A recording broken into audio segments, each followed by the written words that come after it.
महाराज श्री, आपने जिस तरह से देवोदय तीर्थ क्षेत्र आदि अनेकों तीर्थ क्षेत्रों का जीर्णोद्धार किया है, चहुमुखी विकास किया है।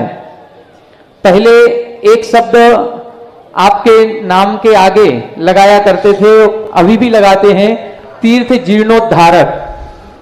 फिर जब आपने 10, 20, 50 क्षेत्रों का जीर्णोद्धार कर दिया और आप तीर्थों के सिरमौर बन करके बैठे, तब आपके नाम के आगे एक शब्द लगने लगा, तीर्थ शिरोमणि। लेकिन अब हमें ऐसा लगता है कि ये दोनों शब्द बौने नजर आते हैं। आपकी महिमा जिस तरह से बढ़ रही है, दिग दिगंत चहुं ओर फैल रही है, और जितने तीर्थ क्षेत्रों का आपने विकास किया और उन तीर्थ क्षेत्रों के प्रति आपका रंच मात्र भी मोह ममत्व या मैं इसका करता धरता हूं, इस प्रकार का कोई भी ममत्व भाव नहीं है, उससे ऐसा लगता है कि ये दोनों शब्द छोटे हैं।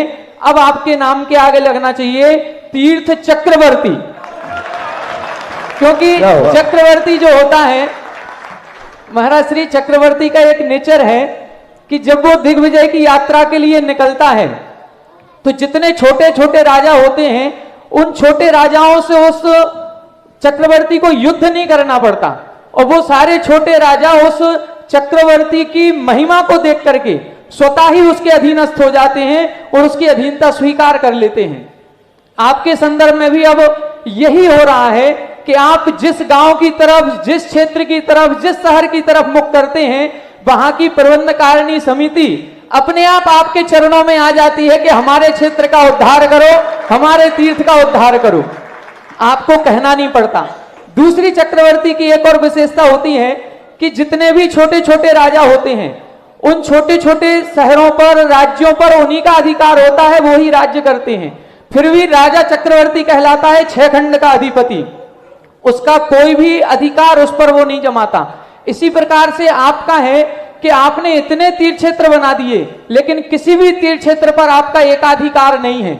लेकिन एक और बड़ी विशेषता है कि जितने तीर्थ क्षेत्र बनाए हैं, उन सभी तीर्थ क्षेत्रों की कमेटियों ने सर्वाधिकार आपके चरणों में रखे हैं।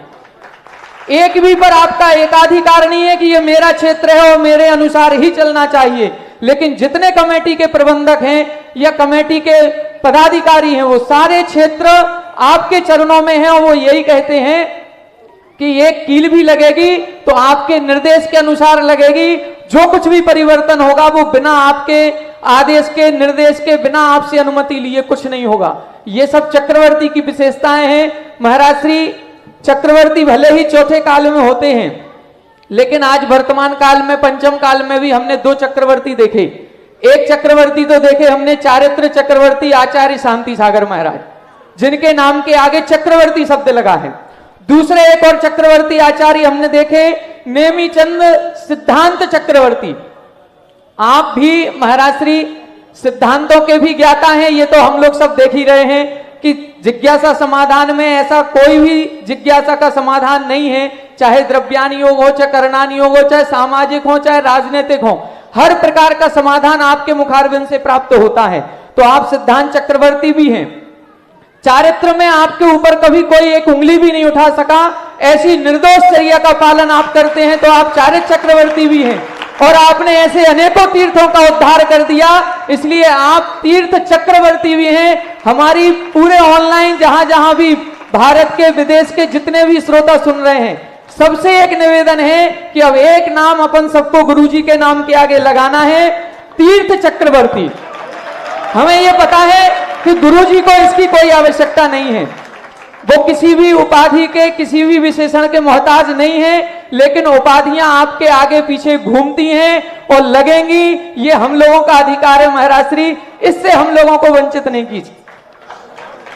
देखो